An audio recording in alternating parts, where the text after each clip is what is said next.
एक मैसेज घूम रहा है कि भारत जोड़ने वाले मिस्त्री, यही शब्द है, मुझे कोई शर्म नहीं है बोलने में। जो उनको शर्म नहीं है जो लिख रहे हैं मैसेज, तो मुझे पढ़ने में क्या शर्म होगी। भारत जोड़ने वाले मिस्त्री जो है वो 24 तारीख से लेकर के 2 तारीख तक छुट्टी पे रहेंगे, क्योंकि उनको छुट्टी मनाने के लिए विदेश जाना है। यही व्हाट्सएप पे मैसेज आया होगा, हमको भी आता है। उस मैसेज का पीछे इतिहास क्या है हमको जानना पड़ेगा। जब यात्रा अनाउंसमेंट हुआ ना सर, हमारे जान पहचान के लोग जो भाजपा के नहीं है, उन लोगों का भी यही प्रश्न था, राहुल जी पैदल चलेंगे। हम बोले नहीं नहीं, प्रधानमंत्री जो 8,500 करोड़ का फ्लाइट खरीदे हैं ना, वो दे देंगे गिफ्ट में, रिटर्न गिफ्ट में देंगे, उससे चलेंगे। 12 करोड़ का जो कार खरीदे हैं ना, उस पे चला जाएगा। इस तरीके से नेताओं को लेकर के, खास करके विपक्ष के नेताओं को बदनाम किया गया है कि जो सामान्य बात है, उस सामान्य बात को भी हम भरोसा नहीं कर पाते हैं। और राहुल जी ने बहुत अच्छा जवाब दिया था कि हम कोई इकलौते नहीं हैं, इस देश में लाखों करोड़ों तपस्वी हैं जिनको हम किसान कहते हैं। और कोरोना की बात हो रही है ना, मैं कोरोना याद दिलाता हूं, यही फरीदाबाद शहर है, साइकिल चला करके बिहार के मजदूर गए, पैदल अपने बच्चों को पीठ पे बांध करके जो है मजदूर बिहार गए। तब तो जो है कोरोना नहीं याद आ रहा था। आज जब हम पैदल चले हैं कन्याकुमारी से, 100 दिन से ज्यादा चलते हुए हो गया है 3000 किलोमीटर, तब समझ में आ रहा है कि पैदल चलने का दर्द क्या होता है। ये बार बार विपक्ष के नेताओं को लेकर के ऐसा मैसेज करते हैं, जबकि अगर हम सिद्धांत की बात करें तो कांग्रेस पार्टी इस देश में 8 घंटा मजदूरों को काम करने का अधिकार होना चाहिए, इसको लेकर के कानून बनाया। सप्ताह में 2 दिन छुट्टी होनी चाहिए, सैटरडे और संडे, इसको लागू कराया। तो यात्रा में जो लोग चल रहे हैं वो छुट्टी ले रहे हैं, तो ये अमानवीय है क्या? ये अमानवीय उसको लगेगा ना जिसने कभी अपनी पारिवारिक जिम्मेवारी नहीं उठाई। कोई होता ना जिसके साथ छुट्टी बिता सकते थे तो ये सवाल नहीं बोलते। जो लोग अपने आत्ममुग्धता का शिकार होता है ना, जिसने जिंदगी में इंसान बनाया ही नहीं, क्या करेगा छुट्टी लेकर के? फुटबॉल मैच देखते हुए एक दृश्य देखे थे आप सब लोग, ग्रुप में फुटबॉल मैच देख रहे थे, एक साहब अकेले टीवी पे फुटबॉल मैच दे। बताइए, फुटबॉल का मैच कोई अकेले देखता है? हैं? देखे थे कि नहीं देखे थे? इस बात को समझिए। और जो तमाम लोग परिवार बना रहे हैं ना, शादी कर रहे हैं, बच्चे पैदा कर रहे हैं, ये आपको अनैतिक बोल रहे हैं। और खुद जो जिम्मेवारी नहीं निभा पाए, डर से भाग गए, क्योंकि आई लव यू कहने के बाद आई लव यू टू भी होता है और उसको निभाना भी होता है। जो ये नहीं कर पाए ना, वो अपने आप को नैतिक बोल करके आपके कंधे पे बैठे हुए हैं।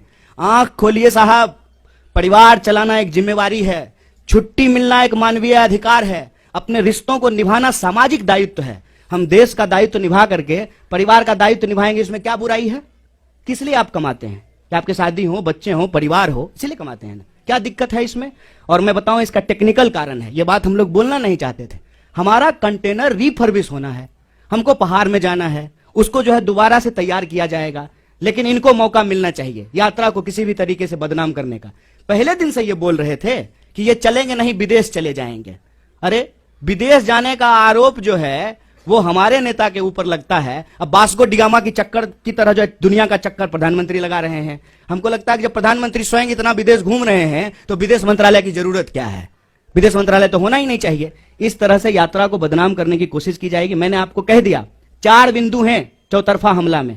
पहला बिंदु कि ये यात्रा की प्रासंगिकता पे सवाल उठाए, दूसरा बिंदु इन्होंने यात्रा को बदनाम करने का कोशिश किया, तीसरा बिंदु कि मंदिर क्यों जाते हैं, और चौथा बिंदु जो मैं बार बार आपको कह रहा हूं यात्रा को लेकर के कि कुछ भी कोई बहाना लगा करके अब ये यात्रा को रोकना चाहते हैं, पर ये यात्रा रुकेगी नहीं। मैं प्रहलाद जोशी को एक चुनौती देना चाहता हूं। अगर वो जो कह रहे हैं सच निकलेगा, मैं पब्लिकली माफी मांगूंगा। अगर वो जो कह रहे हैं सच निकलेगा तो मैं पब्लिकली माफी मांगूंगा। अगर वो जो कह रहे हैं सच नहीं निकलेगा, उनको पब्लिकली माफी मांगनी चाहिए। मैं चुनौती दे रहा हूं और ये साबित हो जाएगा 2 तारीख तक। ट्रैवल रिकॉर्ड, हमारे सबके ट्रैवल रिकॉर्ड सरकार के पास है, सीट नंबर भी सरकार के पास जानकारी होगी। अगर वो जो कह रहे हैं सच निकलेगा, मैं माफी मांगूंगा। अगर वो कह रहे हैं गलत निकलेगा, उनको ये धैर्य होना चाहिए, खड़े होकर माफी मांगे, क्योंकि बार बार ये बकवास बातें करते रहते हैं। सबसे पहली बात सर, ये इसका मैं जवाब देता हूं, आप भी बोलिएगा कि कोरोना ना कांग्रेस बीजेपी नहीं है। कोरोना एक वायरस है वो सबके लिए है। ना कोरोना का कोई धर्म है, ना कोरोना का कोई राजनीतिक विचारधारा है। कोरोना के नाम पर, कोरोना का बहाना बना करके जो राजनीतिक चालबाजी की जा रही है ना, हम उस पर सवाल उठा रहे हैं। कोरोना का प्रोटोकॉल जो सरकार लाएगी उसको पहले भी फॉलो किए थे, आगे भी फॉलो करेंगे, लेकिन ये प्रोटोकॉल कब लाया जा रहा है, क्यों लाया जा रहा है, किसके लिए लाया जा रहा है, इस पे भी आंख खोल करके सवाल करेंगे। और आप भी सवाल कीजिए, हम उम्मीद करते हैं, हो सकता है कि आपको नौकरी में नहीं निकाल दिया जाए आपको, तब आप भी हमारे साथ आइएगा भारत जोड़ो यात्रा में। लेकिन यह सवाल पूछा जाए कि भाई सुबह में मास्क लगाना प्रोटोकॉल है, शाम में बाराती जब गए थे तब मास्क लगाना प्रोटोकॉल नहीं है। ये सवाल पूछने में क्या दिक्कत है? आप कहते हैं तो मैं ये सवाल मास्क लगा के पूछ लूंगा, अच्छा होगा कि मुंह भी नहीं दिखेगा। देखिए, इस पे ना रैशनल तरीके से जो है हम लोगों को समझना पड़ेगा कि रैली में कोरोना गायब हो जाता है, ठीक है, और जूम मीटिंग में कोरोना आ जाता है। इस पे आप सब लोग सवाल पूछिए। कोरोना का कोई राजनीतिक विचारधारा नहीं है, हम भी ऐसा नहीं कह रहे हैं। और कोरोना का नियम और प्रोटोकॉल साइंस के हिसाब से, पॉलिटिकल पार्टी के हिसाब से नहीं, मेडिकल साइंस के हिसाब से जो होगा उसको फॉलो करेंगे।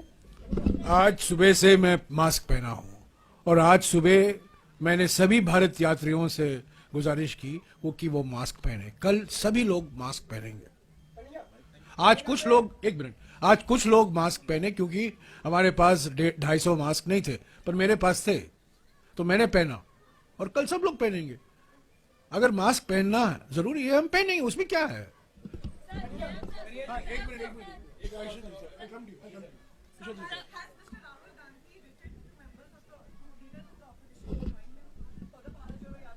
If I have information, I'll share it with you. Sir, Jairam sir,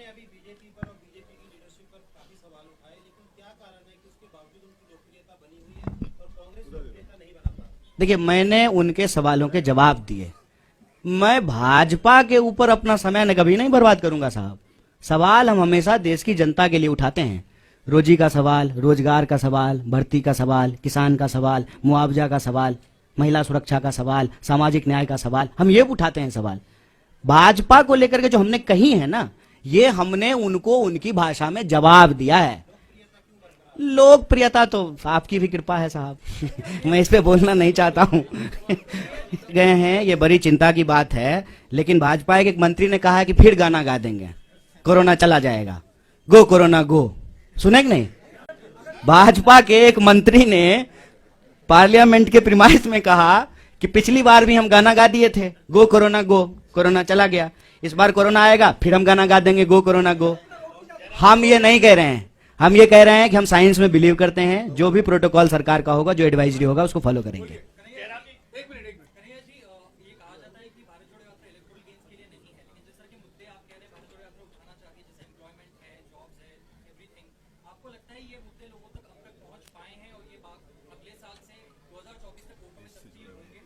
देखिए, हमारी कोशिश तो यही है कि इस देश में सकारात्मक राजनीति हो, पॉजिटिव पॉलिटिक्स हो, क्योंकि उस पॉलिटिक्स में का फायदा ये होगा कि हार जीत किसी की हो, लेकिन उससे लोगों को फायदा होगा। अगर हम राजनीतिक विमर्श के केंद्र में बेकारी का सवाल ला पाए, महंगाई का सवाल ले पाए, एसएमईज जो small scale medium scale industries का सवाल है, महिला सुरक्षा का सवाल है, किसानों को मुआवजा का सवाल है, खेती का सवाल है, सीमा सुरक्षा का सवाल है, तो उससे देश को फायदा होगा। चुनावी परिणाम चाहे जो भी हो, लेकिन इस आधार पे अगर राजनीतिक विमर्श होगा, लोगों के बुनियादी सवाल पर होंगे, तो लोगों को फायदा होगा। हम वो प्रयास कर रहे हैं, कितनी सफलता मिलेगी ये तो देखने वाली बात है।